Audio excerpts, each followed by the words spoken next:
Hello my dear students, स्वागत है अंग्रेजी शिक्षण के इस सत्र में आप सभी का। इस वीडियो में हम लोग class 8th it's so happened के 4th chapter the treasure with in भीतर का खजाना का सारांश हिंदी में पढ़ने जा रहे हैं। बड़ी ही रोचक प्रेरणादायी इंटरव्यू। प्रत्येक बच्चे की क्षमता और पढ़ने लिखने की कला अलग अलग होती है, उनकी शैली अलग अलग होती है। यह चैप्टर एक इंटरव्यू साक्षात्कार है। यह वार्तालाप पर आधारित है और यह वार्तालाप Sushri Bela Raja resource centre the Valley School Bangalore के एक समाचार पत्र स्पर्श की संपादक हैं और हाफिज कॉन्ट्रैक्टर जो भारत के प्रमुख वास्तुकार बने के बीच साक्षात्कार है। यह साक्षात्कार प्रेरणादायक है। साक्षात्कार हफीज के स्कूल के समय की घटनाओं पर केंद्रित है। आइए देखें हफीज कॉन्ट्रैक्टर का ये इंटरव्यू साक्षात्कार। हफीज कॉन्ट्रैक्टर स्कूल में एक सामान्य छात्र थे, किंतु बाद की कक्षाओं में उनकी पढ़ाई में रुचि कम हो गई। उनका समय गेम खेलने, चुटकुले सुनाने और दूसरों के साथ मजाक करने में बीतता था।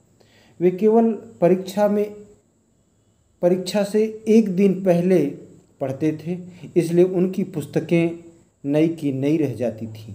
तो उनके जूनियर्स कनिष्ठ उनकी पुस्तकों की अत्यधिक डिमांड करते थे, मांग करते थे।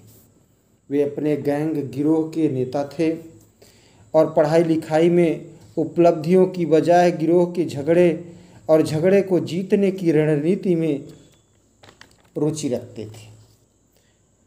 उनके बचपन के दौरान कक्षा 3 की उनकी शिक्षिका श्रीमती गुप्ता ने उनसे कहा था कि वह स्केच ड्राइंग में अच्छे हैं और उन्हें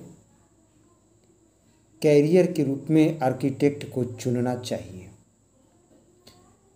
उन्हें कोई भी विषय कक्षा का अच्छा नहीं लगता था, पसंद नहीं था।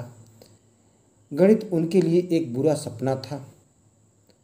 अपने स्कूल के समय के दौरान वे बंदूकों और किलों की डिजाइन बनाने में रुचि लेते थे। हफीज को एसएससी में सिर्फ 50% अंक मिले थे। इतने कम अंक वाले विद्यार्थियों का एक आर्किटेक्ट कॉलेज में एडमिशन नामांकन होने की संभावना बहुत कम होती थी। कॉलेज में तो केवल 80 से 85% अंक वाले विद्यार्थियों का ही एडमिशन होता था।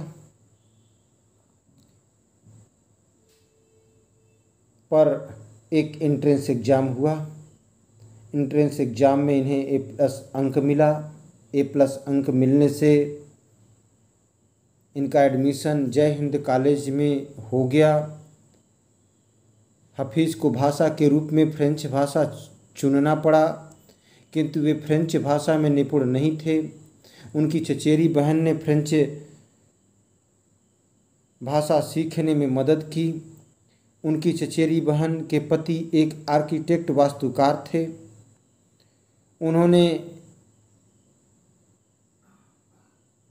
अपनी छिपी प्रतिभा को तब देखा जब उन्होंने कई डिजाइन आसानी से बनाए। चचेरी बहन के पति की सलाह पर वे होमी डगलस से मिले। उन्होंने उनकी प्रतिभा को देखा और कॉलेज में प्रवेश दिलाने में मदद की। अब वह